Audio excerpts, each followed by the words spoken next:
Oxford Bookworms Fact Files. London by John Escott. Read by Judy Bennett. Published and copyright Oxford University Press, 2000.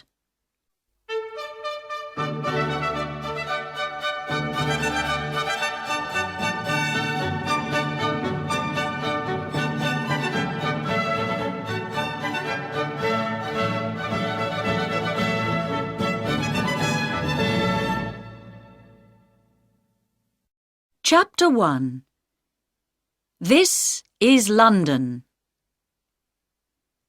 Every year, more than 9 million people come from countries all over the world to visit London. They go to the theatres and museums. They look at interesting old buildings, many of them hundreds of years old. They sit or walk in the beautiful parks, or have a drink in a pub. They go to Oxford Street to look at the shops, or to Harrods. 2 million visitors go to the Tower of London. 1 million more go to see St. Paul's Cathedral. Yes, London is a big and beautiful city, with lots to see and do. But how did it all begin?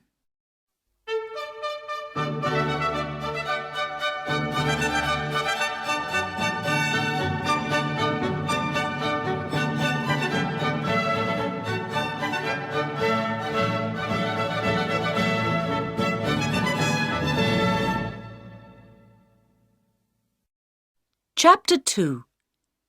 In the Beginning. The name London comes from the Romans. There were people living here before they came, but we do not know very much about them.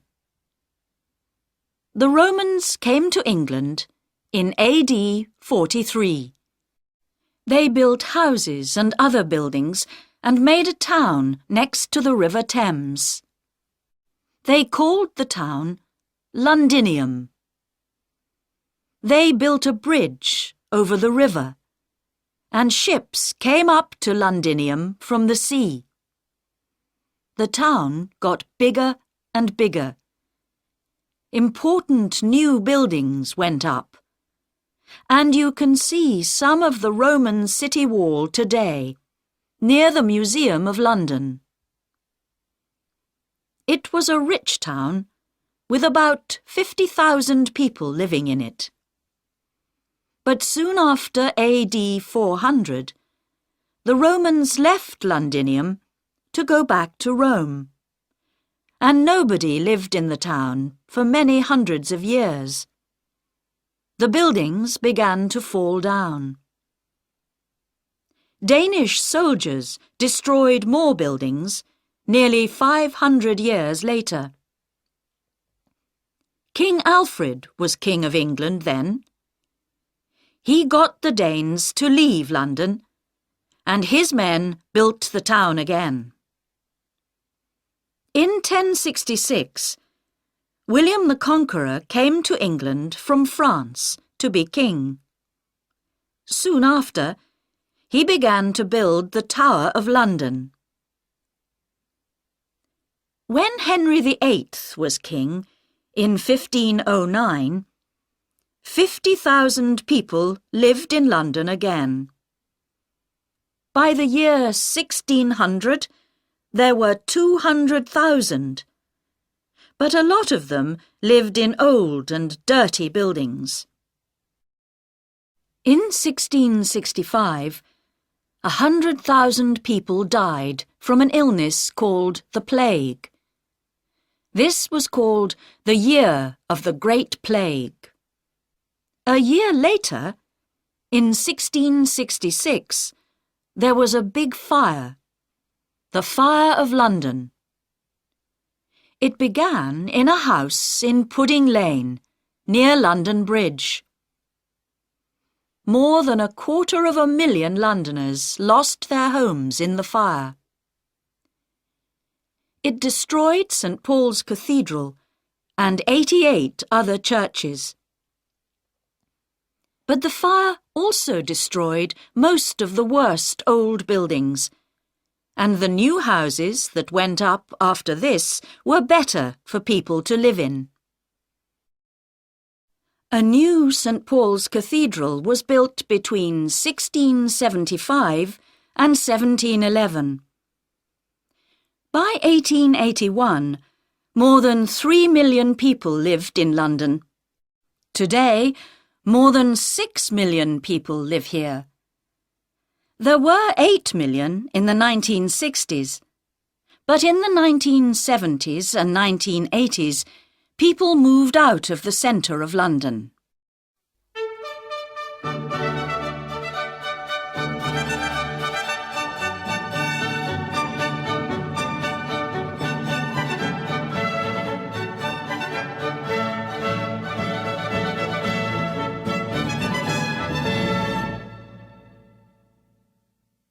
Chapter 3. Visiting the City. A quick and easy way to get to different places in the city is to use an underground train. The trains run all day and most of the night. Buy your ticket before you get on the train. It's better not to make your journey between 8 o'clock and 10 o'clock in the morning, or 4 o'clock and 6 o'clock in the evening. These are called the rush hours. Thousands of people are going to work or coming home again then, and it is difficult to move or to find a place to sit on the train. You can see much more of London from one of its famous red buses. Some special visitors' buses take you to many of the interesting places in the city on one journey. It takes about 1.5 hours, but you can break your journey and get off and on again at the different places you want to visit. London taxis are called black cabs. Most of them are black, but some are not. You can stop one if it has a for hire sign on it. The drivers are usually friendly and helpful. Why not take a boat trip along the River Thames? Boats leave Westminster Pier and Charing Cross Pier, and they go to Tower Pier and Greenwich. Between April and October, you can take a longer boat trip to Hampton Court, about 4 hours, a beautiful palace in a big park.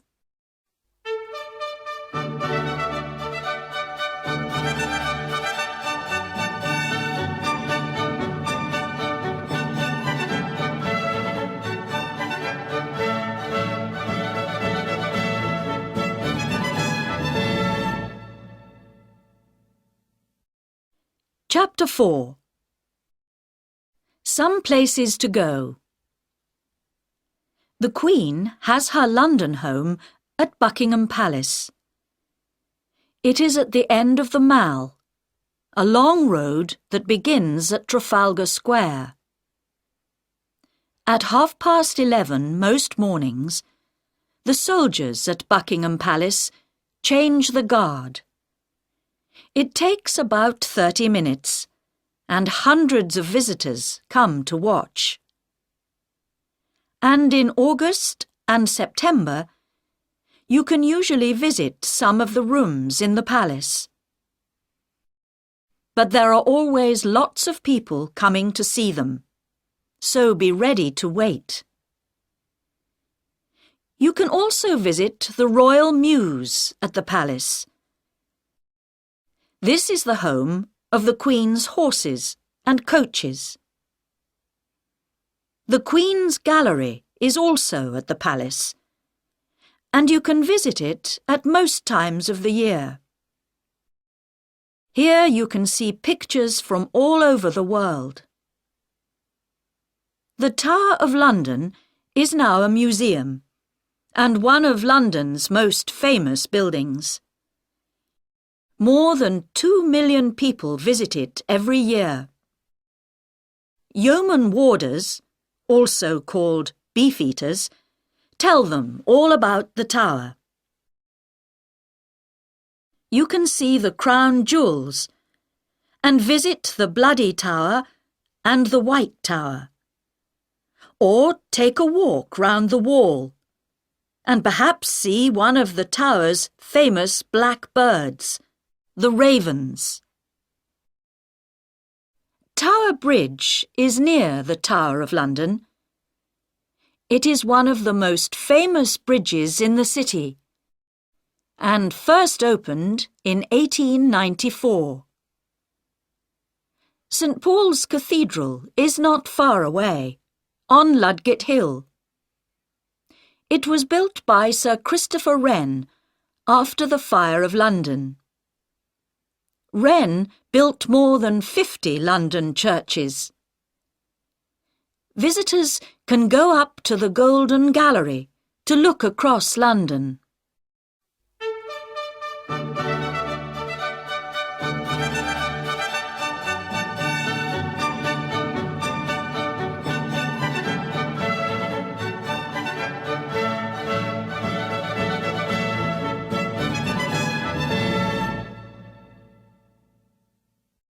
Chapter 5.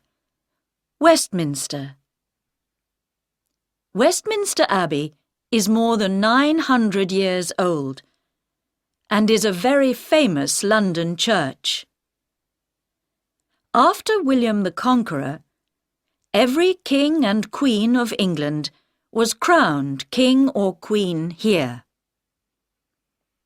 The Houses of Parliament are near Westminster Abbey. This is the home of the British government.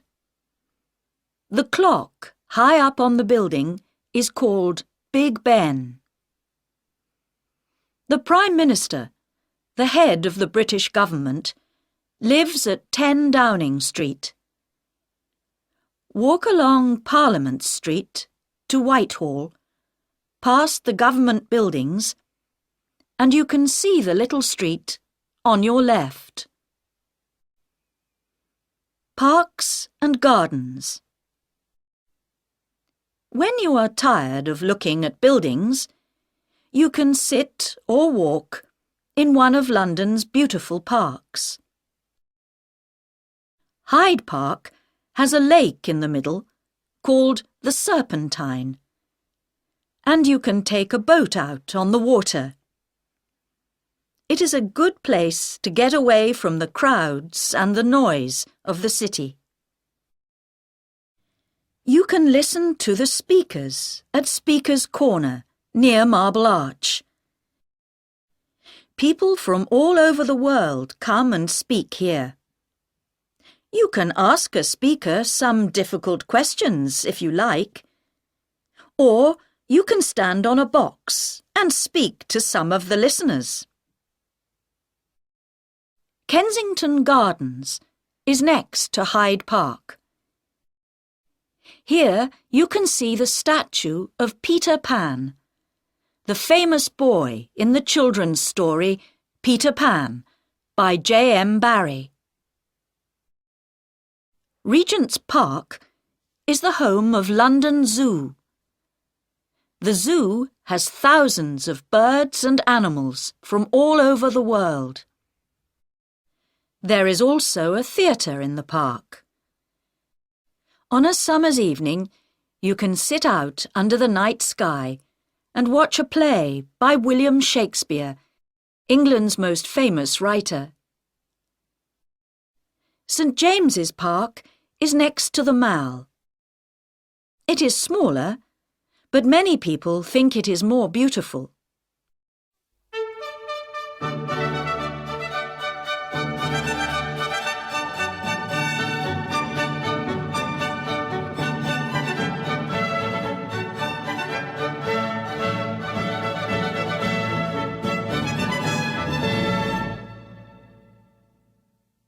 Chapter 6. Shops and Eating.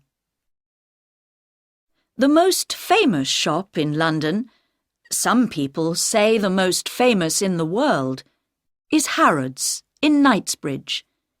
It opened in 1849. Oxford Street has many big shops: Selfridges, Marks and Spencer, John Lewis, Debenhams. There are always lots of people looking at the shops here. But at Christmas, thousands more people come to see the wonderful Christmas lights and to buy things for their friends and family for Christmas. Charing Cross is famous for its bookshops. There are lots of them, and they sell old and new books. One of the oldest and most famous is Foyle's. It has thousands of books, but it can sometimes be very difficult to find the book you want. Covent Garden was once a big food market, but now it has lots of small shops and cafes, and there are street performers to watch. There are two very famous markets in London. Petticoat Lane Market, open on Sundays, is in Middlesex Street and is a good place to buy cheap clothes and things for the home. At the market in Portobello Road, open on Saturdays, you can buy old clocks, old chairs and tables, and hundreds of other things. You can find food from nearly every country in the world in London. In Soho, in the West End of London, see map on pages 18 and 19. You can eat food from Italy, India, China, Japan, Greece, and lots more places. There are also thousands of pubs in the city. In many pubs, you can eat as well as drink. Or why not have some English fish and chips? They are cheap and good to eat. Or you can have tea at the Ritz in Piccadilly, or at the Savoy Hotel in the Strand.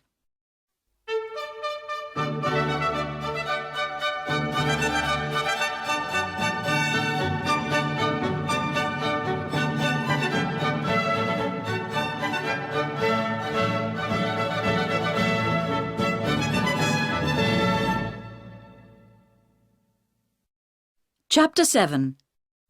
Going Out. Theatres and Music. London's West End has some of the best theatres in the world, so tickets can be expensive. Go in the afternoon. It is often cheaper. There is something for everybody. From a play by the Royal Shakespeare Company at the Barbican Theatre to Agatha Christie's The Mousetrap. This play began in 1952, and thousands of visitors see it every year. There are lots of cinemas to visit. The most expensive are in the West End, but you can sometimes get cheap tickets on Mondays. You can hear wonderful music and singing from all over the world at the Royal Opera House in Covent Garden, the Royal Albert Hall in Kensington Gore, the London Coliseum in St Martin's Lane, and the Barbican Centre, Silk Street. For ballet, Go to the Sadler's Wells Theatre in Rosebery Avenue, or to the Royal Opera House. To get cheap tickets, buy them an hour or two before it begins. Do you like to listen to jazz musicians? You can hear some of the best at Ronnie Scott's Club in Frith Street, or at the Bull's Head Barns at Barnes Bridge, or at 100 Club at 100 Oxford Street. Sport. Some of the most famous English football clubs are in London. You can see Arsenal play at Arsenal Stadium, Avenel Road, N5. Chelsea play at Stamford Bridge, Fulham Road, SW6. And Tottenham Hotspur play at White Hart Lane, High Road, N17. To watch the very English game of cricket, go to Lord's Cricket Ground in St John's Wood, NW8. This is the home of cricket for most English people.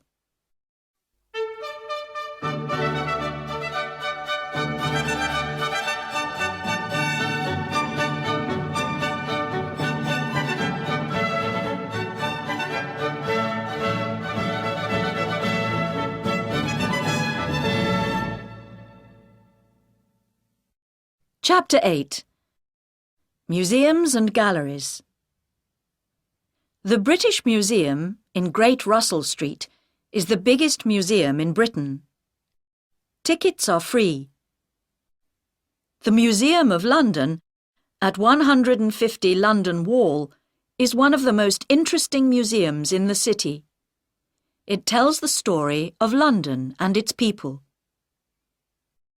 One more museum that tells a story is the Museum of the Moving Image, MoMI, on the South Bank, under Waterloo Bridge. This tells the story of cinema and television, and there are many things for visitors to see and do. You can act with actors on a film set, or you can read the news on TV. 4 million people visit the National Gallery in Trafalgar Square every year. They come to look at more than 2,000 pictures. Tickets are free. At the National Portrait Gallery in St Martin's Place, you can see pictures of famous people. Tickets are free here too. The London Dungeon in Tooley Street is a museum of horror. 500,000 people visit it every year, but they don't always stay to see it all. Madame Tussauds in Marylebone Road is famous for its people made from wax. You can see famous people from the past and famous people of today. Abraham Lincoln, Mahatma Gandhi, Nelson Mandela, Pavarotti, Marilyn Monroe, Charlie Chaplin, Sylvester Stallone. And in the Chamber of Horrors, you can see some very bad people.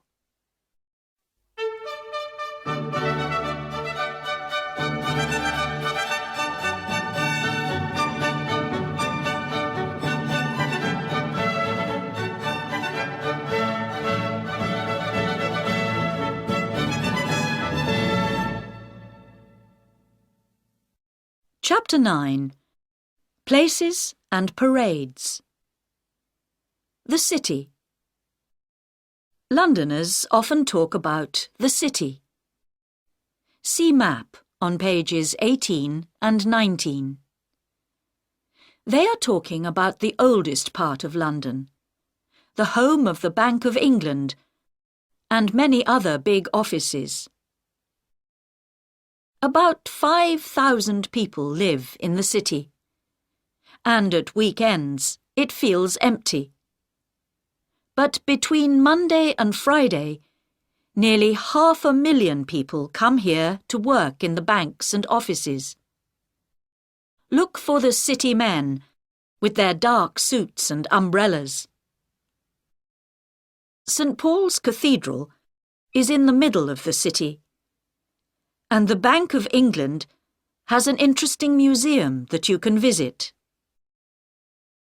Also in the city is a very tall building, 60.6 metres high, called the Monument.